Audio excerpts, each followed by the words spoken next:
चक्षु तस्मै श्री गुरुवे नमः। श्री चैतन्य मनोभीष्टं स्थापितं येन भूतले स्वयं रूपकदा मह्यं ददाति स्वपदान्तिकं।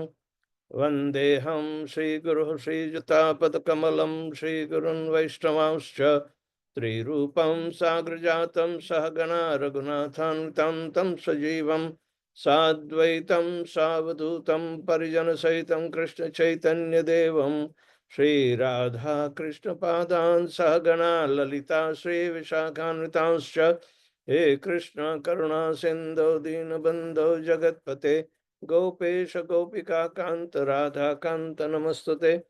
तप्त कांचन गौरांगी राधे वृंदावनेश्वरी वृषभानुसुते देवी प्रणमामि हरिप्रिये। वाञ्छाकल्पतरुभ्यश्च कृपा सिन्धुभ्य एव च पतितानां पावनेभ्यो वैष्णवेभ्यो नमो नमः। नमः विष्णुपादाय कृष्णपृष्ठाय भूतले श्रीमते भक्तिवेदांत स्वामिन्निति नामिने। नमस्ते सारस्वती देवे गौरवाणी प्रचारिणे निर्विशेष शून्यवादी पाश्चात्य देशतारिणे। जय श्री कृष्ण चैतन्य प्रभु नित्यानंद श्री अद्वैत गदाधर शिवासादि गौर भक्त वृंद।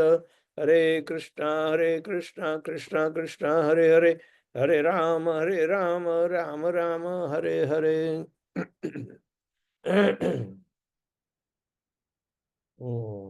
Sorry for 1 hour delay. We had a tour to Jaipur, and especially for the benefit of the Thailand temple project. We thought that we should take our design to the stone carvers in Sikandara, halfway of Jaipur. And we had darshan, so it came about midnight. After midnight, we arrived and couldn't get up in time. Hare Krishna. So today we are setting on chapter number 2. This is called Ragatmika Bhakti of Brijavasis. Why it is of Brijavasis? Because those who are out of Braja, they are mostly sahajiyas and hardly following any strict discipline, and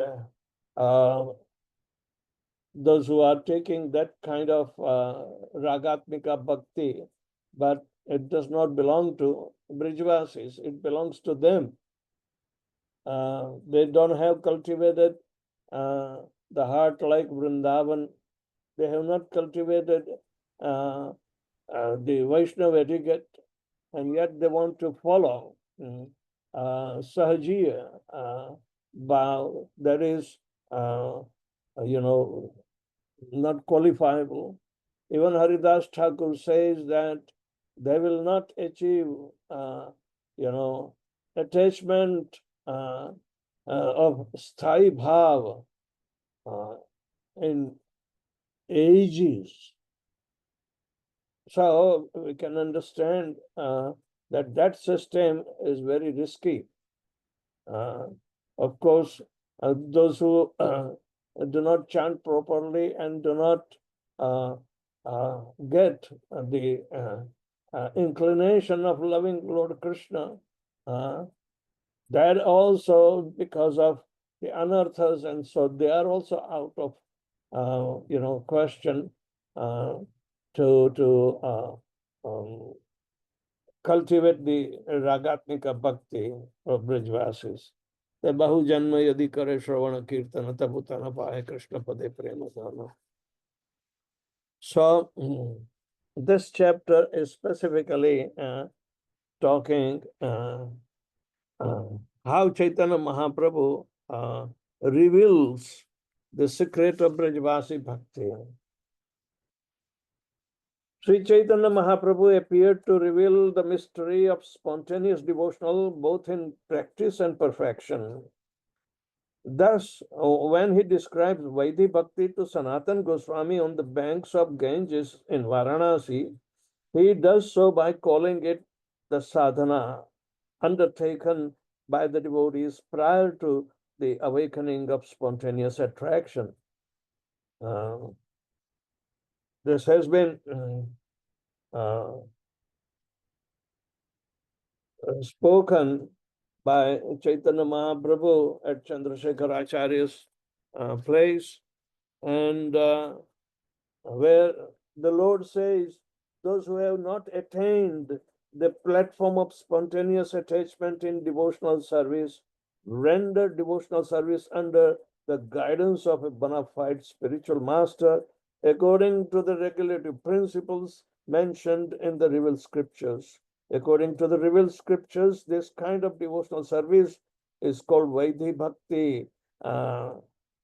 Chaitanya Charitamrita Madhya Leela, 22nd chapter, 109th verse. So we'll have that references of the instructions of Chaitanya Mahaprabhu to Sanatana Goswami. The Lord's statement not only implies that regulated devotion is generally an obligatory precursor to the spontaneous attraction, but that spontaneous attraction is generally the prescribed successor to the regulated devotion. What it means, the spontaneous attraction is going to support this continued regulated devotion.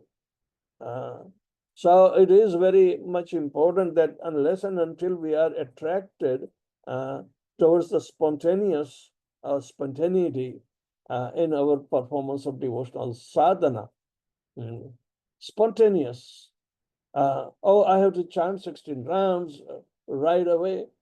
So without second thought, we give preference to chanting, then naturally there is a spontaneity and attraction for the regulated devotion is considered. Okay. The qualification for regulated devotional service is faith and the knowledge of scriptures. The devotees are known as beginners, intermediate, and advanced practitioners according to the depth of their faith and knowledge. So remember that for a neophyte devotee is interested only in the deity and worship according to their mixed up mind with the three modes of material nature. They don't have any concern with the devotees. So they are called neophyte devotees.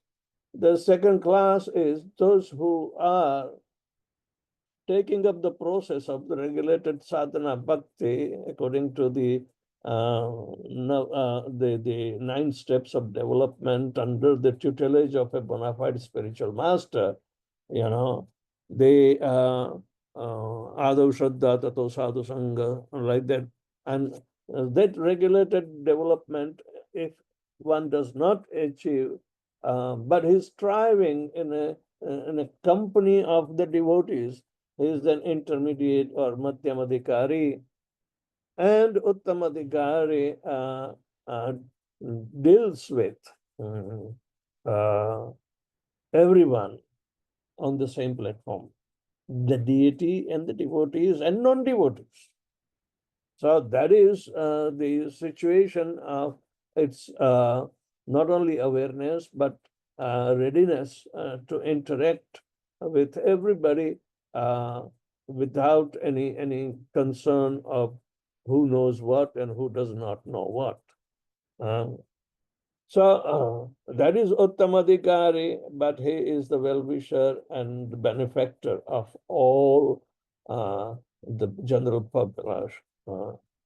In the previous chapter, there's mention has been made for 64 primary limbs of devotional service, of which taking shelter of, taking diksha and siksha from, and serving the spiritual master are prerequisites.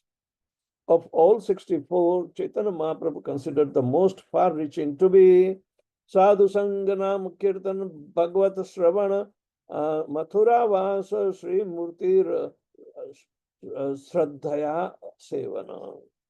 One should associate with the devotees, chant the holy name of the Lord, hear Srimad Bhagavatam, reside at Mathura, and worship the deity with faith and veneration.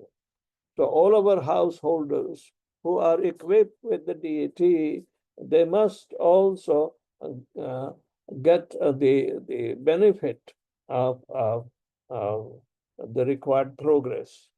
One should associate with the devotees, chant the holy name of the Lord, hear Srimad Bhagavatam, reside at Mathura, and worship the deity with faith and veneration.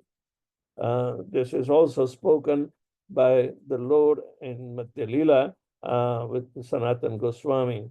When the devotee's faith is mixed with dependence on karma, which includes duties in Varnashram like Jnana Yoga and renunciation, or on the benefits occurred from the devotion like wealth and followers, that faith is to be known as impure. Such impure faith results in mixed devotion, combination of spiritual and material motives, and must be purified before it can result in power. Listen to this good blow in the present situation of our ISKCON. Those who have established a big manufacturing institute in their zone for the zonal acharya type of rudimentary situation is still there, but they want to give a diksha wholesale diksha, and not cultivating personal relationship. It's very funny that how can he will be able to guide them in their regulated sadhana. He has to depend upon the staff that he is engaging in that big factory, or called a big zone, and several temples. They can manufacture. So without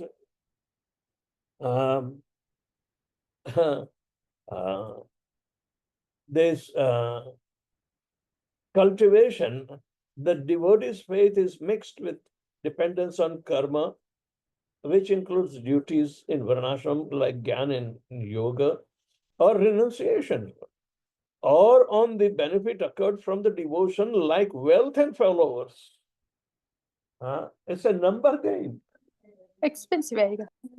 Wealth and followers. That faith is to be known as impure. Such impure faith results in mixed devotion, a combination of spiritual and material motives, and must be purified before it can result in power. So, immature faith, that faith does not develop in Anyabhilashadashanyam Jnana Karmadanapratam Anukullena Krishnanushilanam Bhaktiruttama. It will never come. So we can see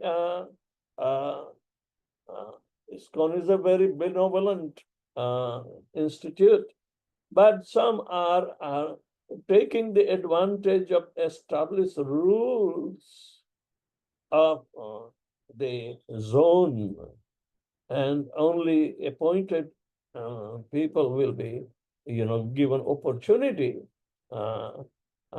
so they can become a wholesale product. So this is going to create an immature faith, and it, unless and until the spiritual and material motives are kept in their own respective aspects, they must be purified before it can result in power. That purification will most naturally and quickly take place when a mixed devotee associates with the pure devotees. Where is the opportunity?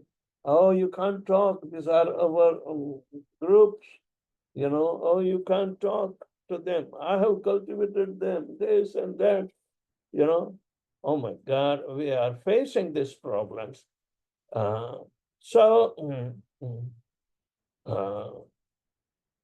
unless and until such devotees, the mixed devotees associate with pure devotees, then they will question what is the degree of your purity,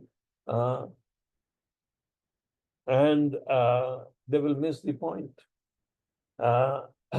If they cannot provide pure devotion, and then they have to compromise with a wholesale production of a lower category, and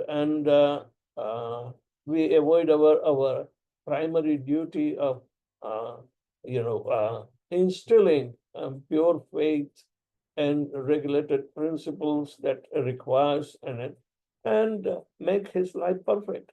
We take promise from them while initiating, and we do not give a counter promise to the devotees who are taking our putting faith on you. At what extent are we giving them that, yes, I will become your mentor, and will make a definitive progress in you. I will be after you. This is my service as a spiritual master. Okay. So the purification will most naturally and quickly take place when a mixed devotee associates with the pure devotee. Thus, the learned always emphasize advanced association as the key to the spiritual elevation. Krishna Bhakti Janma Moola Haya Sadhu Sangha, Krishna Prema Janme Tenho Punah Mukhya Anga. The root cause of devotional service to Lord Krishna is association with advanced devotees. Even when one's dormant love for Krishna awakens, association with the devotee is the most essential. Sadhu Sangha Sarva Shastra Koi, Lava Matra Sadhu Sangha Sarva Siddhi Hoy. Oh my God, it is not a very a simple statement. This statement is very deep. That how even a little fraction of association with Srila Prabhupada can make the life turn around. As already mentioned, while the devotees are encouraged to follow all the limbs of devotional service, it is found that often excel in or take shelter of one of the primary limbs of bhakti. In that way, they attain perfection, bhava. Many prominent devotees are examples of this truth. Maharaj Parikshit attained the highest perfection, shelter at Lord Krishna's lotus feet simply by hearing about Lord Vishnu. Sukadeva Goswami attained perfection simply by reciting Bhagavatam. Prahlad Maharaj attained perfection by remembering the Lord. The goddess of fortune attained perfection by massaging the transcendental legs of Mahavishnu. Maharaj Pruthu attained perfection by worshipping the deity, and Akrur attained perfection by offering prayers to the Lord. Vajrangi Hanuman attained perfection by rendering service to Lord Ramchandra, and Arjun attained perfection simply by being Krishna's friend. Bali Maharaj attained perfection by dedicating everything to the lotus feet of Krishna. This is also often quoted. These quotes are coming from in Padyavali 53 and Bhakti Rasamrita Sindhu, first canto, second chapter, 264th verse. So Padyavali is done by Rupa Goswami, and Bhakti Rasamrita Sindhu is also quoted, created by Bhakti, Rupa Goswami. So, to better understand the nature of spontaneous devotion, this chapter has introduced the basic of regulated devotional service. I have given emphasis to those basics to be dutiful in describing Gaudiya Vaishnava sadhana and to emphasize that process for my readers. So let's follow. It may be sounding repetition, but it is essential. And if we say that we say yes to all these points that Maharaj is describing, then naturally we will be benefited. The following overview of Raganuga Bhakti begins by an appreciation of its goal or perfection, which is celebrated by the name of Ragatmika Bhakti. This kind of devotional service is characteristic of Krishna's eternal Vrindavan associates. Srila Rupa Goswami says, Iste Swarasiki Ragaha Paramavistastat Abhavet Tanmayi ya Bhavet Bhakti Shastra Ragatmikot Dita. This is in Bhakti Rasamrit Sindhu, which is first canto, second chapter, 272nd verse is there. When one becomes attached to the Supreme Personality of Godhead, his natural inclination to love is fully absorbed in thoughts of the Lord. That is called transcendental attachment. And the devotional service according to that attachment is called Ragatmika or spontaneous devotional service. So those who are steady in their sadhana and the prescribed service to the Supreme Lord that they have kept in their household or they worship at the temple, this in the deity form, they also create similar attachment. And that is Ragatmika. But Ragatmika, according to Brajvasis, that is another deeper understanding. But let's talk of this primary understanding. The primary feature of spontaneous devotional service is its unparalleled, fathomless love for Krishna, which is called Raga. The secondary feature arising from the first is absorption of thoughts of him. As mentioned earlier, this kind of loving devotion to be found only in the residents of Vrindavan and nowhere else. Anuraga means continuous attachment, spontaneous attachment. So, the characteristics of the service of Brajvasis is narrated in many Vedic scriptures, among which Srimad Bhagavatam excels. Since hearing and studying Srimad Bhagavatam is the integral aspect of devotional service, it is to be expected that at some stage in their spiritual practice, devotees will become attracted first to Krishna's Vrindavan pastimes and then to his Vrajvasi followers. And when devotees' inspiration for Krishna consciousness comes from the example of Brajvasi service, a service that he or she is eager to emulate, then that devotee's piety is called Raganuga, or spontaneous devotional service in practice. Rupa Goswami defines Raganuga Bhakti in this way. Virjantim abhivyaktam vrajavasi janadishu ragatmikam anusruta yasa raga anugar uchate. Devotional service in spontaneous love is vividly expressed and manifested by inhabitants of Vrindavan. Devotional service that accords with their devotional service is called Raganuga Bhakti, or devotional service following in the wake of spontaneous loving service. This is also from Bhakti Rasamrita Sindhu. Whereas the meaning of raga in Ragatmika Bhakti indicates complete loving absorption in Krishna.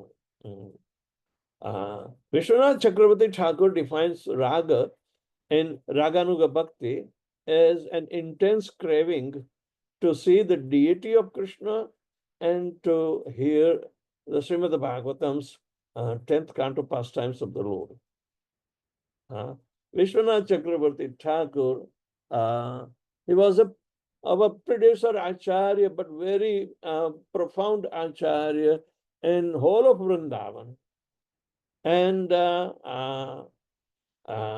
he was Rasacharya, who, along with the highest principles that inherited from Rupa Goswami in disciplic succession, became so famous that he has similarly famous his disciple Baladev Vidyabhushan, who is a very stalwart,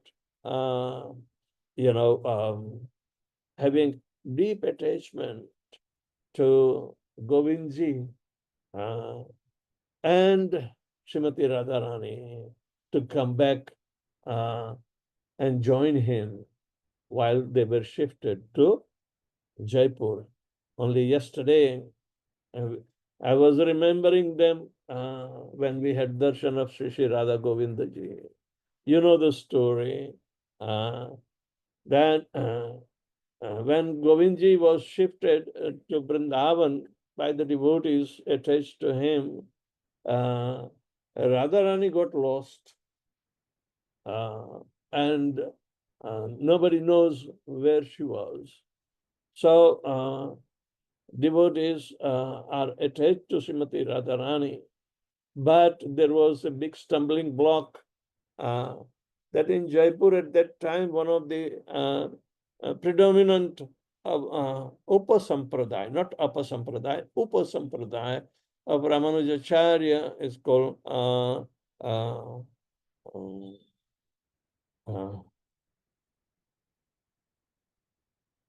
which sampradaya? Ramanandi Maharaj. Ramanandi. So Ramanandis were objecting that you cannot worship Radharani. Where is in the Shastra that Radharani has to be worshipped? And this challenge came to Vishwanath Chakravarti Thakur, who was very invalid at that time. So he told Baladev Vidyabhushan to go and deal with the subject matter. Baladev Vidyabhushan went in the court of Jaipur. So Raja Jaisingh was ruling at that time. And he convinced everybody that without Radha Tattva, you cannot worship Krishna. Bhaktivinoda Thakur is also telling in his songs, if somebody worships only Krishna without Radharani, then he is not worshipping properly.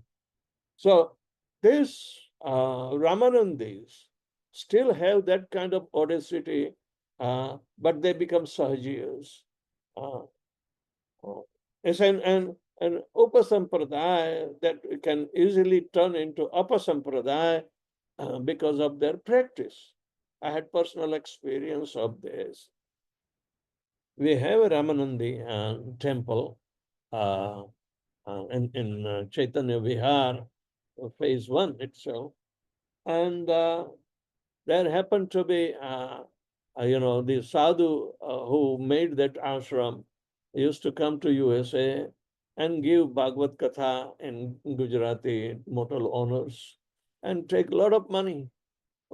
He not only took money, but he also took few devotees, so-called devotees, and especially women. So I was traveling and preaching in the motels in United States for the benefit of New Vrindavan at that time. I came across one family in Georgia, Atlanta, Georgia, and they were very displeased seeing me, but they knew that I'm Gujarati, so they opened up their heart. They said, the father was there and two children, one grown-up boy and one grown-up girl. And they were in their teens, but they were completely confused. They said, what kind of devotion is that the wife leaves husband and children and goes after the sadhu? There must be something wrong. So somehow or other, I contacted Mataji and tried to explain her. She wouldn't budge. She prematurely, rejected the family and went after the sadhu, and he is not a sannyasi either. So regardless, then I visited one time. I called them also in our Govinda restaurant and gave them prasadam and tried to convince them, but regardless, one time I went and saw that Mataji, and she says, look, we are also worshipping Krishna. Then she shows me a deity of Krishna, which is not traditional worshipable deity. Then I saw some spots of on the mouth of Lord Krishna. All right. Then I immediately said, I asked her bluntly, are you kissing Lord Krishna's deity? He says, how do you know? I said, look. He says, yes, he's my most dear one, and I have nothing else. So I am worshipping him this way. I said, this is Sahajiya. You do not understand the spirituality on which level, Vishuddha Sattva level, Krishna exists. You have to go beyond. And the worship is not like amorous worship with the deity. You can't do this. I was so angry with her, but unfortunately, she was hooked up in this Sahajiya bhav. So, Ragatmika Bhakti, even though if you come to Vrindavan and do not follow a pure disciplic succession, you'll be lost. So we have to stick to our discipline, where we have to follow the instruction of our predecessor Acharya Brahma himself in Brahma Samhita says, Kemaya hi yasya jagadanda satani sute traigunya tad vishay veda vitayamana sattvaavalambi parasatvam vishuddha sattvam govindamadi purusham tamaham bhajami. We have to act in the mode of goodness, not in passion or ignorance. You can't deal the deity with passion and ignorance. You may have so many attractive features of your deity worship, and we love if our deities are smiling and this, but you cannot go beyond the what you call very controlled mode of passion. You can't become loose goose to act in a very passionate way. Sattva avalambi, where is the mode of goodness? Parasattvam, where is the transcendental nature that is developed and getting attracted towards it? And Krishna, who is always situated in Vishuddha Sattva stage, does not come down to any Parasattva or Sattva level. So, who has obligation to reach to the Vishuddha Sattva stage? The devotee, the aspirant. This is the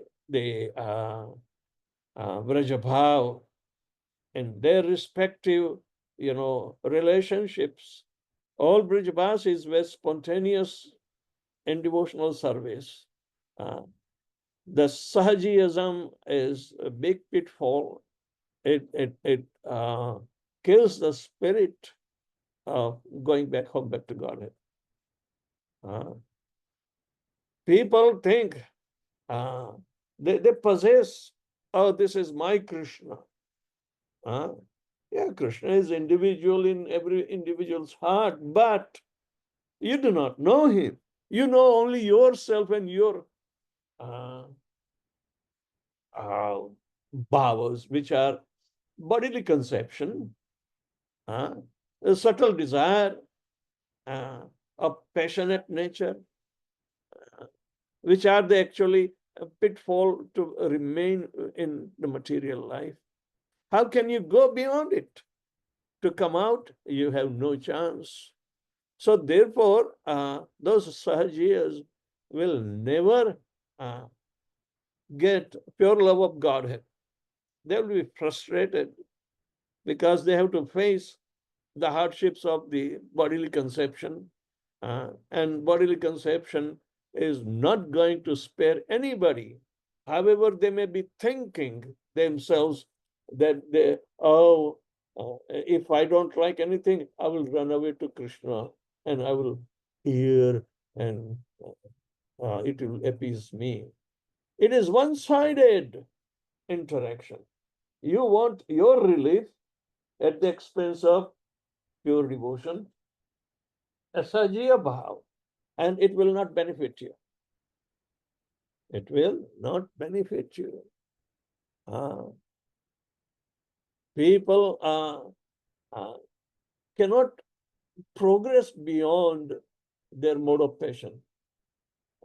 And mode of passion is the root cause of our fall down. We become envious with Krishna. We take only side of Srimati Radharani, and that is also Sahajiya. People choose. Oh, you are a man, you will be attracted to Krishna. No. Oh, I will go to Radharani. Okay, be my guest, but Radha will not be there. So the idea that Raganuga Bhakti or Ragatmika, Atmika, Ragatmika, Rag and Atmika. Atma means the soul. We are worshipping with our body, mind, but then soul. The soul will worship unless the body and mind is purified. Then and then soul will be allowed to worship. So,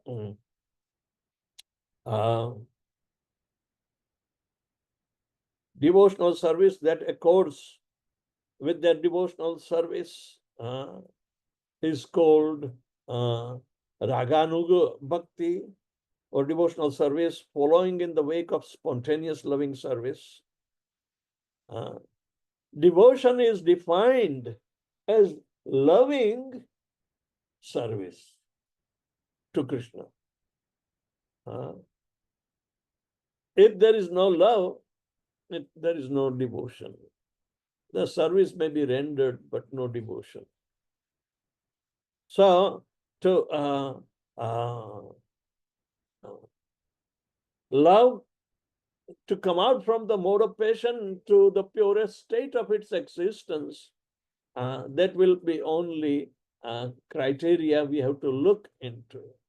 then, oh, we are loving Krishna out of our passionate nature.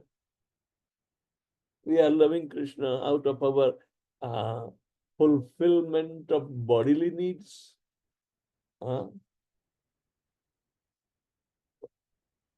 All these are different kinds of, contaminations that Sahajiyas are filled with. Okay. So whereas the meaning of raga means attachment, of atmika means of the soul, and one performs pure devotional service, indicates complete loving absorption in Krishna. Vishwanath Chakravarti Thakur defines raga and raganuga bhakti as an intense craving to see the deity of Krishna and to hear Srimad Bhagavatam's 10th canto pastimes of the Lord. Yes, unless and until ragatmika nature is exposed, how are we going to relish the topics of Srimad Bhagavatam, 10th canto? Instead of eating sweet rice mixed with sand, if you are given pure sweet rice without any contamination, both may taste almost the same, but you will not relish. You will not be satisfied. Yayatma suprasidati. Savai punsam paro dharmo yato bhaktir adokshaje. This word adokshaja is also very important. Krishna is not material. Krishna is transcendental, which will not be even observed through the eyes. He is always hiding underneath the eyes. So underneath the eyes are in the heart. And the heart must be purified of all these anarthas of passion and ignorance, and act at least in the mode of goodness and cultivate parasattvam and vishuddha sattvam stage. That is what is required. So, therefore, the one word raga has a meaning for the perfect devotee that is considerably different from what it means for the practitioner. Love for Krishna is all-inclusive and universal, but it manifests to different degrees according to one's spiritual development. Narottam Das Thakur confirms, Pakile sei prema bhakti apakve sadhana khyati bhakti lakshana anusara. Actually, sadhana bhakti and prema bhakti are the same devotional service. And the former, love for Krishna, is still unripe, and the later, the same love has reached the mature, ripened stage. That is the description of devotional service. This is quoted that this Prema Bhakti Chandrika by Narottam Das Thakur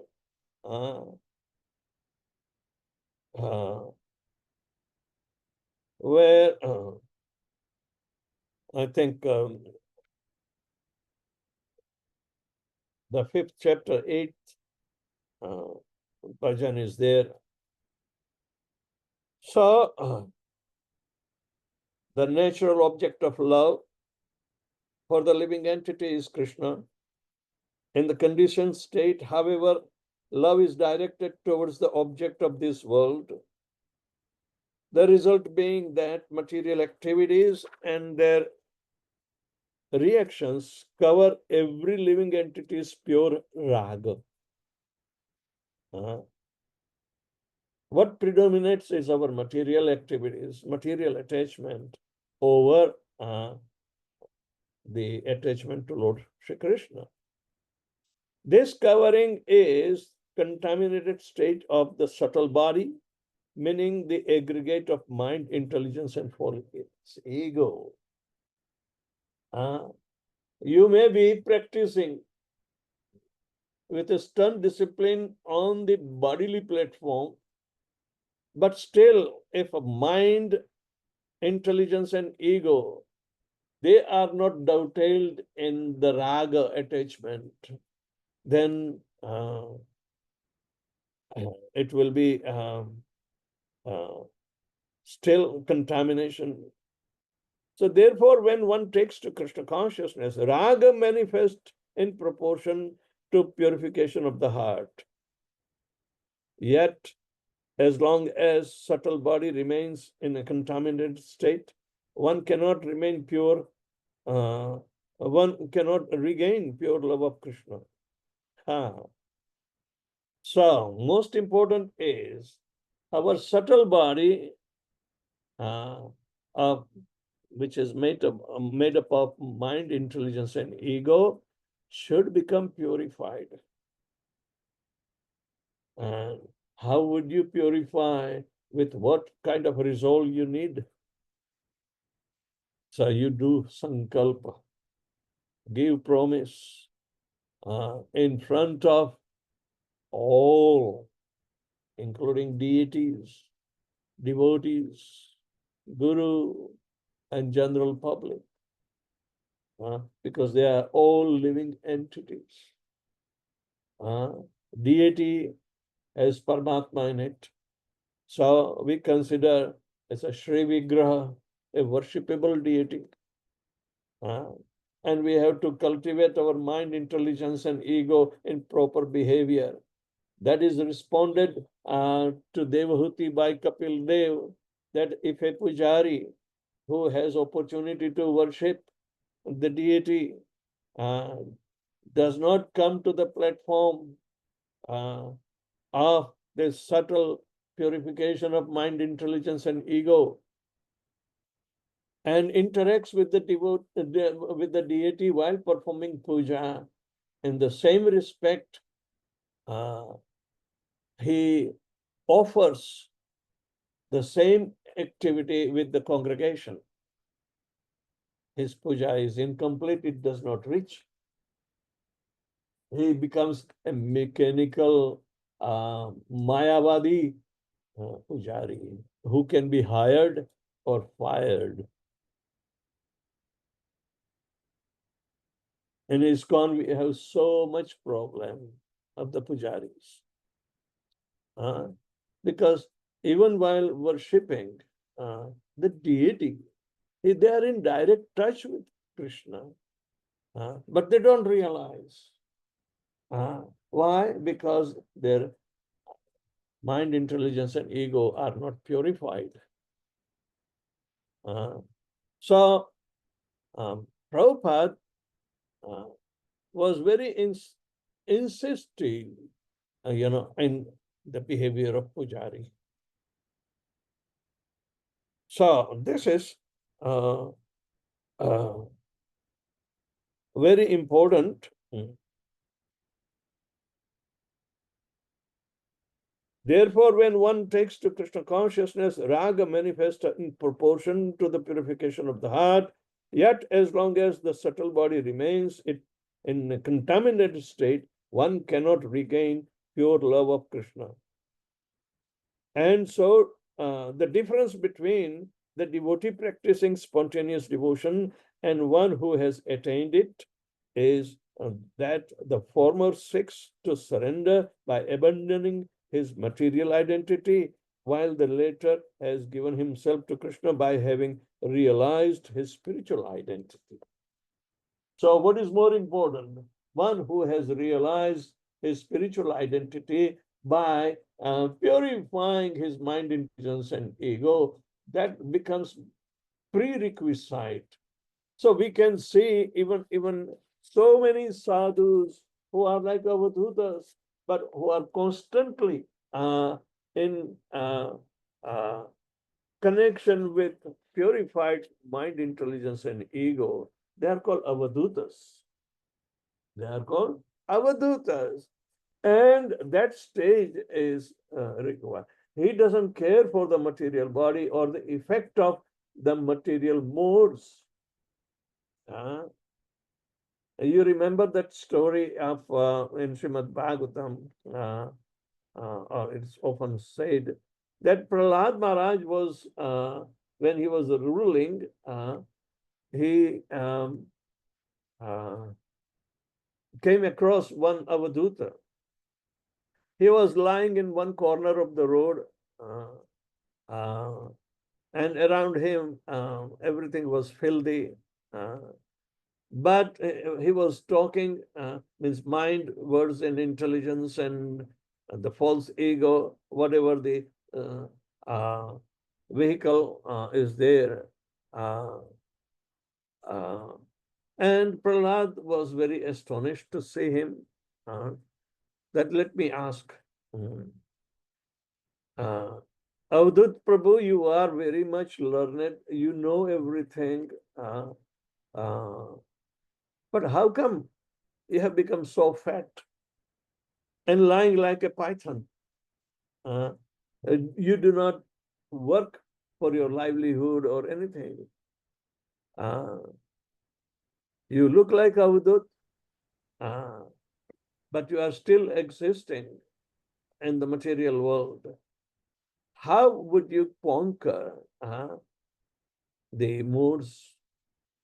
He said, Prahlad Maharaj, I'm telling you, because you are a liberated soul yourself. If I tell somebody who is not liberated, he will not be able to understand that I have decided by my experience so far in the material world that these three modes of material nature are real problematic. And I would like to conquer by not associating with those three modes. So the three modes are compelling me to maintain my body. But in worshipping the Supreme Lord, my mind, intelligence, and ego are purified. And with that intent, I don't want to get them subtle body to contaminate. So therefore, I do not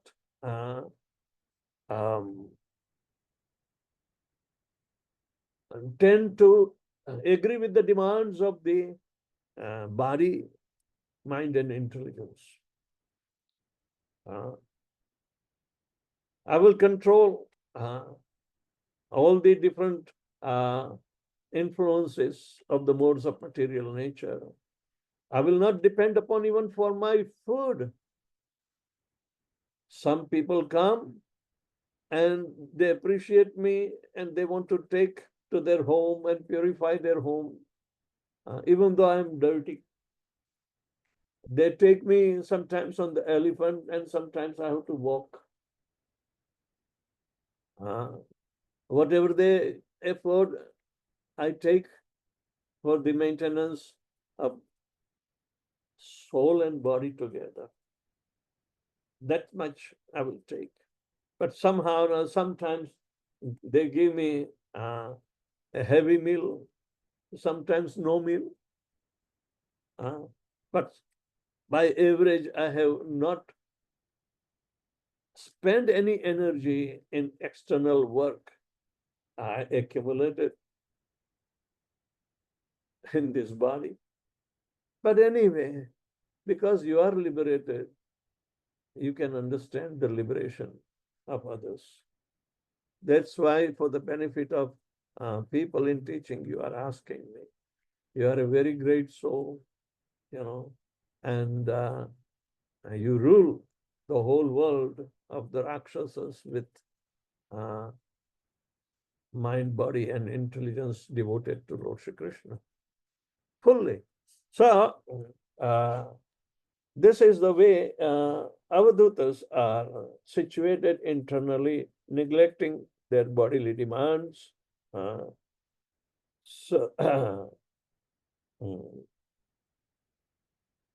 So, yet as long as the subtle body of mind, intelligence, and ego remains in the conditioned state, one cannot regain pure love of Krishna. And also the difference between a devotee practicing spontaneous devotion and one who has attained it is that the former seeks to surrender by abandoning his material identity, while the later has given himself to Krishna by having realized his spiritual identity. Thus, the devotion of Raganuga sadhakas has Raga as its quality, which may be called Ragamai. Whereas the devotion of the eternal associates has a Raga as its essence, which we know as Ragatmika. This is the definition of Ragatmika. Again, in Dasamula Tattva, Bhaktivinoda Thakur describes the distinction between love of the practitioner and that of the perfect devotee using the term priti for love. He calls love in these two stages, immaturity and maturity, pritimayi and pritiatmika. I have replaced the word priti for raga to avoid introducing another term for the same thing. Priti means loving, and attachment for unconditional, uncontaminated love is priti.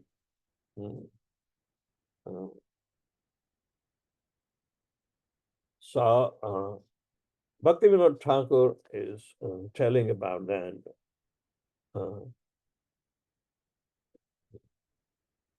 Srimad Bhagavatam describes that the transformation of love from the qualitative to essential takes place by gradual dissolution of the material contamination covering the subtle body. A dissolution affected by the practice of devotional service. Jarayati asu ya kosham nigiranam analoyatha. Bhakti, devotional service, dissolves the subtle body of the living entity without separate effort. Thus, as fire in the stomach digests all what we eat.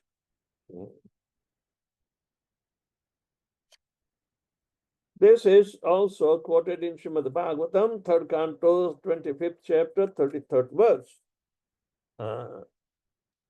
Bhakti, the devotional service, dissolves the subtle body of the living entity without separate effort, just as fire in the stomach digests all that we eat. Thakur Bhaktivinoda uses the word ruchi as a synonym for raga. Thus, shedding further light on essence of spontaneous devotion. Ruchi means the taste. But Bhaktivinoda Thakur says that it is raga. When one has a natural taste for serving the Lord, then one is said to have raga. And as explained earlier, the intensity of the taste for Krishna and his service is a measure of one's evolving love for him. Srila Jiva Goswami confirms that a taste for raga does not indicate its full awakening. That is also there. So you can see they agree at some point, but intensifying situation is another. This is in Bhakti Sandarbha of Jiva Goswami, 310th verse, that the taste for raga means taste that we get in attachment does not indicate full awakening, because it has to develop further in an intensified way, in the way that the rays of the moon are reflected in a crystal and thus cause it to shine. So when the moonlight of hearing about the loving devotion of the Vrajavasis illuminates the heart of with the taste of similar type of devotion, the subsequent Krishna consciousness of a practitioner is called raga anuraga. One which is taken from the example of Brijavasi raga, and you follow that anuraga, you follow in their footsteps of cultivating that speck pure love in the subtle body. Okay.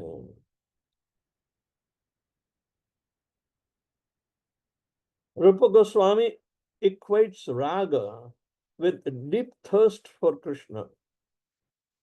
Parama Vishtatata. This is also the quotation from Srila Rupa Goswami.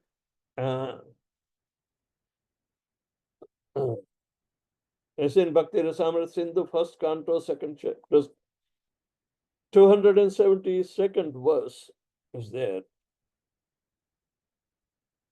Rupa Goswami equates raga with the deep thirst for Krishna.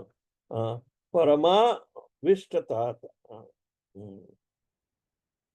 Thus, according to the level of spontaneous thirst one has for Krishna consciousness, to that degree the quality of one's raganuga bhakti approaches the perfection of raga, which is manifest in successive stage of bhava prema and the mellow of devotion rasa. We know Rupa Goswami is Rasacharya. He is the professor of the different mellows, but mellows are to be tested. Unless bhava and prema pumartha mahan is there, which becomes unconditional and spontaneous, without any interference of material modes, then the different rasas will be manifesting and relished in its purest condition. So first we have to set up the standard of purest testing method, and then understand which particular rasa is more attractive to our purified mind, intelligence, and ego. Now, to conclude, when a devotee has some natural attraction for the service of Brijvasis, which manifest in a thirst for hearing Krishna's pastimes and a taste for what he or she has heard, then it can be understood that sacred love, raga, has appeared. That we have to learn from Brijvasis. Now, where will you find Brajavasis? The pages of Srimad Bhagavatam? Yes. Brajavasis are found not in Brajabhumi, but in the pages of Srimad Bhagavatam.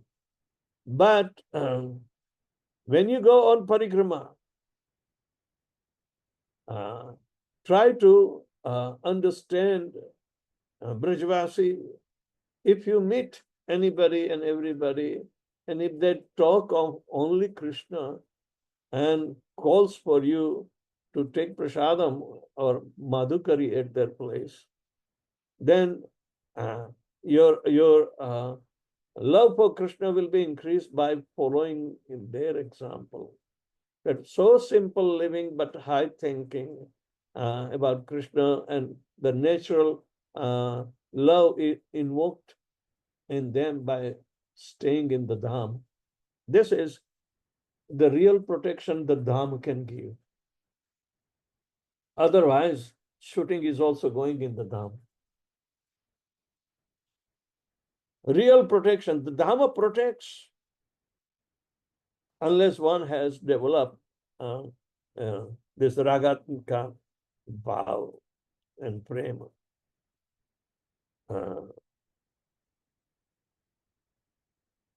So when a devotee has some natural attraction for the service of Brijvasis, which manifest in a thirst for hearing Krishna's pastimes and a taste for what he or she has heard, then it can be understood that sacred love, raga, has appeared. If that devotee's service to the Lord and his or her impetus to practice the limbs of bhakti are inspired by raga, then that devotee has crossed into the threshold of spontaneous devotion. Yeah. This is the state of spontaneous devotion that will be mercy of a Brijvasi. Where are the real Brijvasis? But Brijvasis are found to be in the pages of Srimad Bhagavatam, and you have to look for while you are in Braja. You will come across some people who are very innocent in their heart. They are not crafty people. All that simply their heart is imbued for Krishna. Even though situations may be apparently what you call controversial in your observation. One time from my hometown, one Thakurdas Baba from my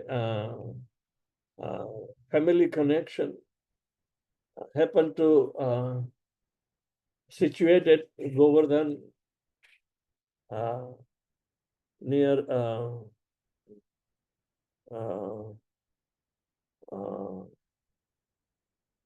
Chandra Sarovar, which is about 1 kilometer on Sonk Road. When I learned that he stays there, he was a student of my father, but he was very detached from the very beginning of his youth, and he left home and traveled. The impression during that time was Gandhivadi, and he ended up in Vinoba Bhave's ashram near Nagpur. But he came out from there and came to Vrindavan. He chose serenity of Govardhan, and at Chandra Sarovar, he was staying in a very humble way, not in an apartment even. Thakurdas Baba was frequently visited by my, known people from my hometown annually when they come to Vrindavan. But they will always ask me whether I have met him. I met him very infrequently because at that time I was not much stable or in Vrindavan. But when I went to Bharatpur, I had enough time. Bharatpur and Sonk Road are connected, and I would drive my car and arrive at Baba's place. He would greet me, he knows me because he carried me when I was month and a half year old, month and a half. I was just born and my mother was returning, but he carried me to help my mother in a bus when the bus has to go through the river and a very, rocky situation in the bed of the river. So that was the time I remember, because that situation in the travel remained for quite some time when I became even old. So Thakur Das Baba had a touch on me. For Bharatpur, I asked him, I want to get 4 cows. I will give you cows. He was saving about 600 cows from getting into slaughter at that time. And he was very well known in the Brijvasi circles, So his heart became so pure. He took initiation in some Vaishnava Sampradaya, where there is a Lakshmi Narayan temple right in front of the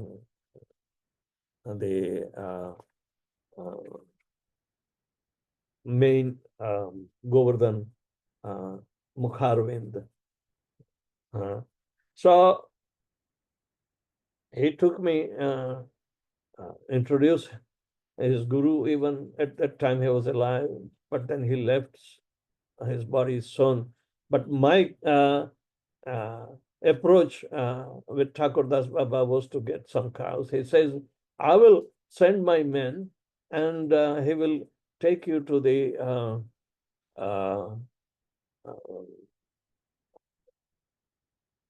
weekly gathering of the traders of the cows.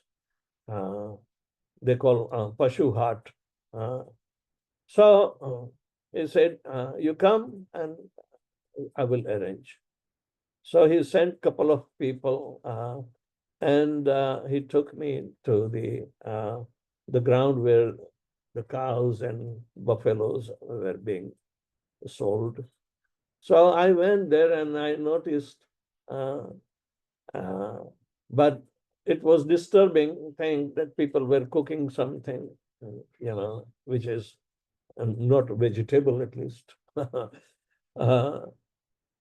So Thakur Das Baba gave me 4 cows and loaded with the heap of the bhusa for feed of the cows. And he sent it to Bharatpur, which is about 25 kilometers from there. So, but when I saw Thakur Das Baba, I said I was very disturbed to see something, and he understood. Some Muslims who were the cow traders, and they were also cooking meat in Govardhan.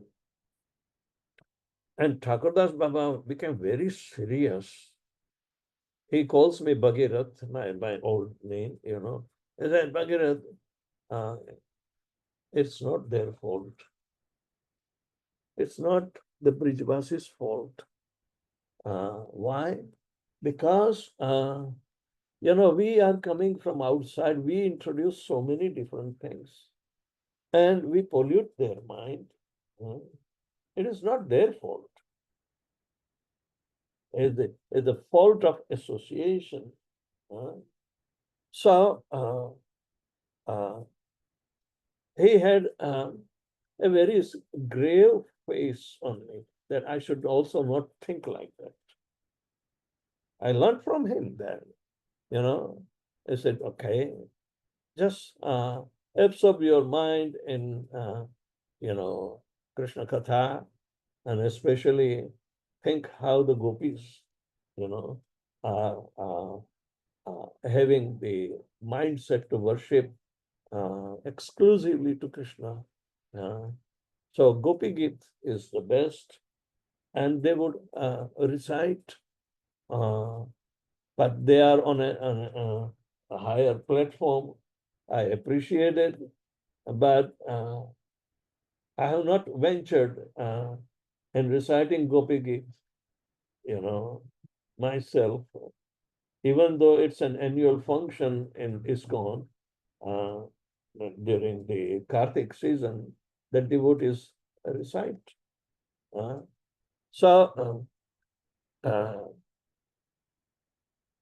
This experience of the bhava of the Brijavasi association is there, that we came from outside and we are asked to associate with the Brijavasis. But those whose heart has also become so soft and very favorably disposed to Brijavasis, rather than to look at them at a critical experience of material nature. That is not association of Brijavasis. So here we go and conclude the thing that when the devotees are naturally inclined to think of Krishna, then their way back to Godhead is clear. In Chaitanya Mahaprabhu's words, Bhavite Bhavite Krishna Spureye Antare Krishna Kripaya Agyapaya Rasa Sindhu Pare. When one thinks of Krishna constantly, love for him manifests within the heart. Even though one may be ignorant, one can reach the far shore of ocean of transcendental love by Lord Krishna's mercy.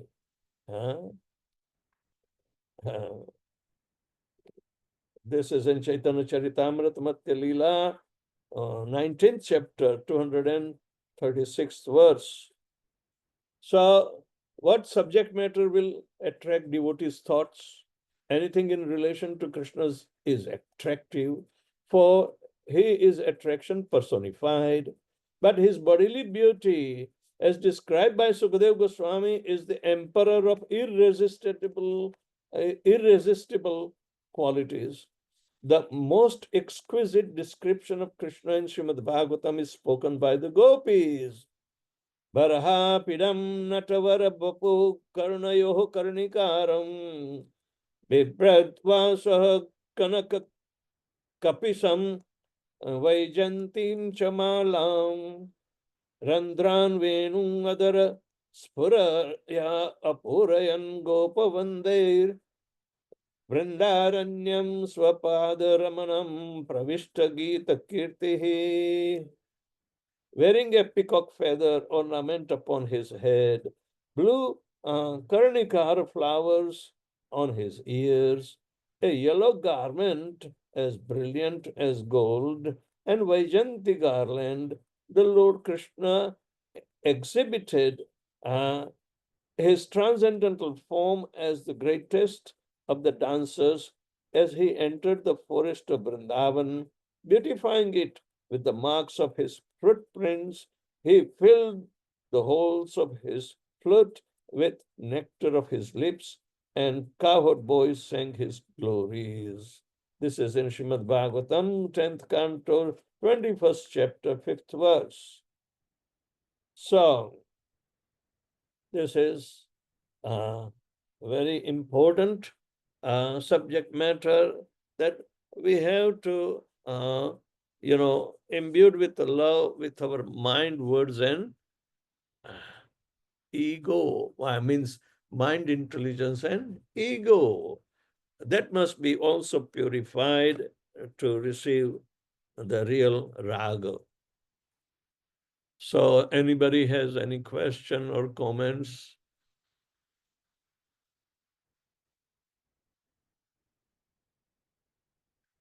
I'm inclined to finish one chapter a day. So we are getting overboarded. But anyway,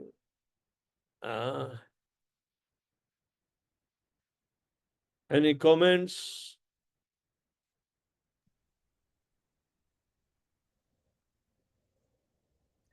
Hare Krishna Maharaj, Dandot Pranam. Medhavi Das here. Yeah, Thank you, Maharaj, for so very nicely elaborating on all the points Shivaram Maharaj has put, and with your personal examples, it's becomes even more clear to us. And just as a confirmation, Maharaj, so the Ragatmika Bhakti, which is exhibited by the eternal associates of Krishna, that is only that is only exhibited by them. That is not a state that we can attain in, but by following in their footsteps, we attain to Raganuga Bhakti. Yes. That is the thing, isn't that is the way we But understand. Krishna welcomes Gopakumar in purest love of Godhead through his entirety. He is so much cognizant. Krishna is so much cognizant of this lost soul as Gopakumar, that not only he realizes that he is the one, but he runs for him, embraces him with tears in his eyes. Oh, Sarupa, why did you leave me? I was so much bereft of your love. See, Krishna wants us to reciprocate. And out of hate and separate desire, if we leave him, then to come to that original sense of being with him, not only as a part and parcel of him, but in the loving, intensified devotional service as our eternal occupation with him. We left him mercilessly. We didn't have that much mercy. We had a separate desire to lord over out of hate of him. If you are hateful, how can you show mercy? If you are a political person, your hate is there. Politics is done with a hate.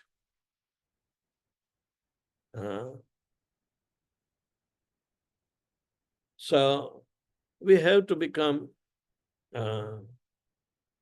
anasuyave, means idam tute guhyatamam pravakshyami anasuyave. Krishna is so kind that he speaks about devotional service, and this devotional service will be difficult to understand if we have tinges of enviousness with Krishna. But because Arjun was not envious of Krishna, and he was ready to accept all the teachings for his perfection. He admits in the next chapter.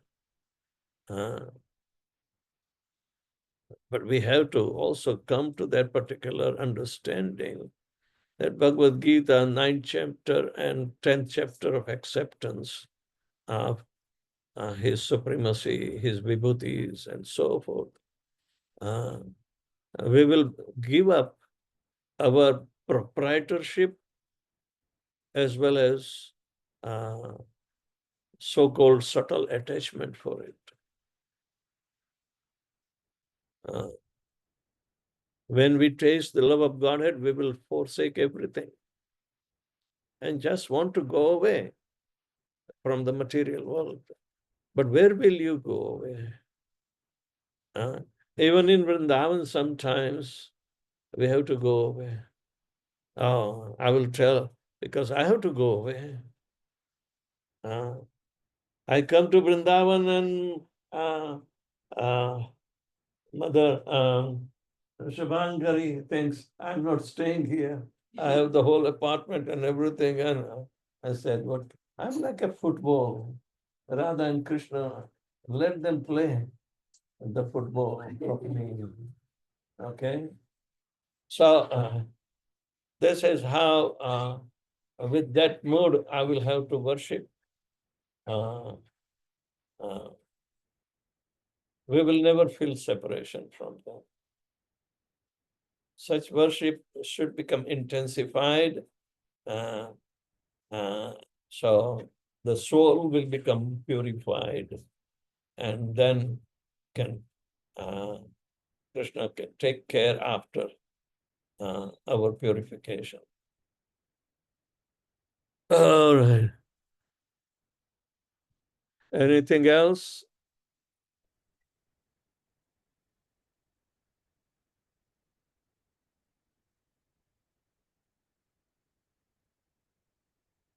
Hello, hello, hello.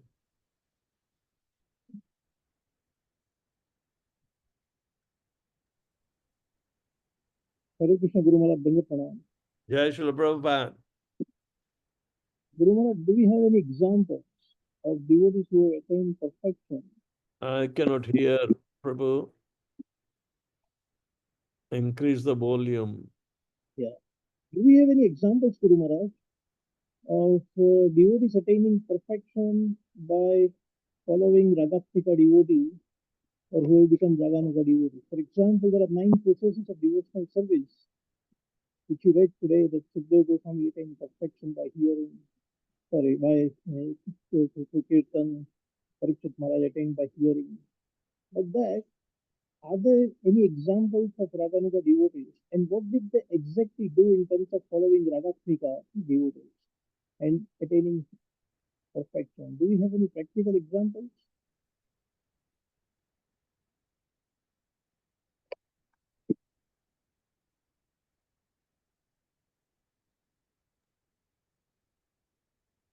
Did you hear properly? I heard part.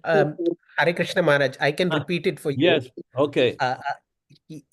Asitradya Prabhu was asking, do you have any examples of devotees following the Ragatmika devotees and becoming perfect in their Raganuga Bhakti? Because in the chapter we read that how Sukadev Goswami attained of the Ragatmika devotees. It talked about how Sukadev Goswami attained it by speaking and so on. All the different of all the processes of bhakti were given, but following such devotees, is there any examples who followed them and attained perfection? That was Prabhu's question. Well, in recent situations, we have to understand only the Chaitanya Sangi Sange Nitya Siddha Kari Mane Jai Jai Brajendra Sutta Pas. Means all this Nitya Sangi of Chaitanya Mahaprabhu must have followed, and the path chalked out by Chaitanya Mahaprabhu, an example shown by Chaitanya Mahaprabhu. They have, demonstrated. So, Prabhupada also is telling about so many devotees and their, association and their contribution in this Gaudiya Vaishnava Sampradaya. So, we have to follow this parampara, unbroken chain of disciplic succession, in order to get the exemplification of such personalities. So we have to look into them. Gaur Govind Maharaj was on that level, that I can say. And he was very instructive, as deep instructive, and an example. We are just started reading Shivram Maharaj's books, but you can see Govind Maharaj was personal example, and he wrote several books. But we find so much attachment of their deity. What is called Radha Gopal Ji. Gopal Ji. So Bhaktivinoda Thakur's deity are also worshipped there, right? And these devotees are examples, and therefore they write according to their level of ragatmika bhakti. Those who are in that, they must be knowing all the discipline they have gone through. So our predecessor acharyas in the line of disciplic succession are the best example. Probably you will be interested to know that Vishwanath Chakravarti Thakur was a profound Raganuga Bhakta, and I have come across to one of the family descendant of Vishwanath Chakravarti, and she is a Gujarati, because she got married in that family. And I don't know where she is right now, but she happened to be. And she had some tapes of Vishwanath Chakravarti Thakur recording of Srimad Bhagavatam teachings. But I was not fortunate to get that set. But she was carrying. I don't know if she's still around in the material world, and then I might try to get from her. She knows me well.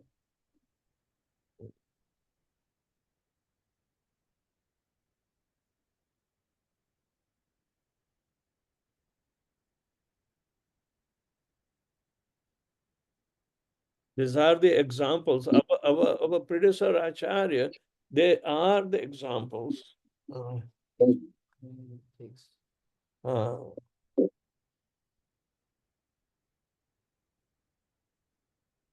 Okay.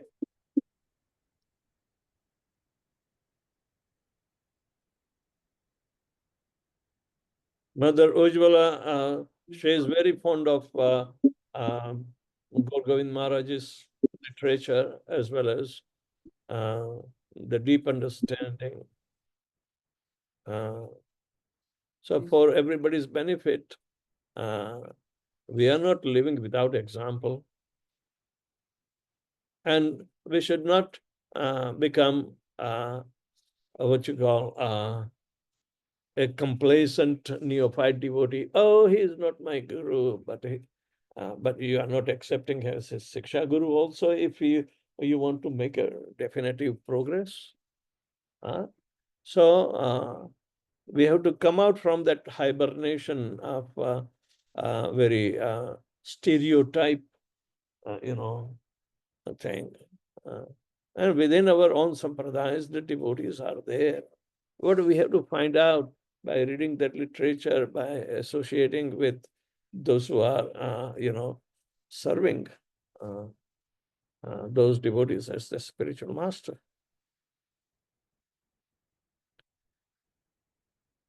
Even if you read the monthly magazine that Bindu, Krishna Katha. Krishna Kathamrita Bindu. Amrita Yeah, something like. So this also gives a varieties of, information that will help us to develop certain mood. If we follow Srila Prabhupada's mood and mission, that's also good enough, but it will be in his books. And who will not say that Prabhupada was not realized on a Ragatmaka Bhakta?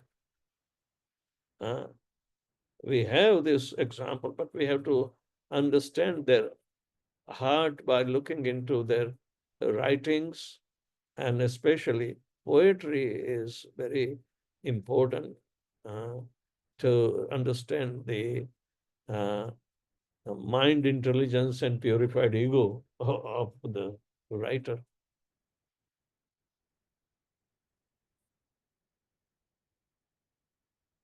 These are the examples right before us.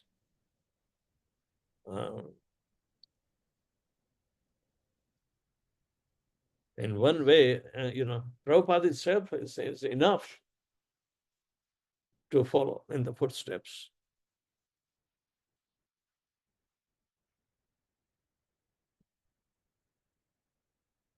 Hare Krishna, Gopulala ki jai. Srila Prabhupada ki jai. Jai. Thank you, Guru. All of you are worshipping your deities with love and care. I'm inspired from all of you. Hare Krishna, Srila Prabhupada ki jai. Jai. Thank you very much.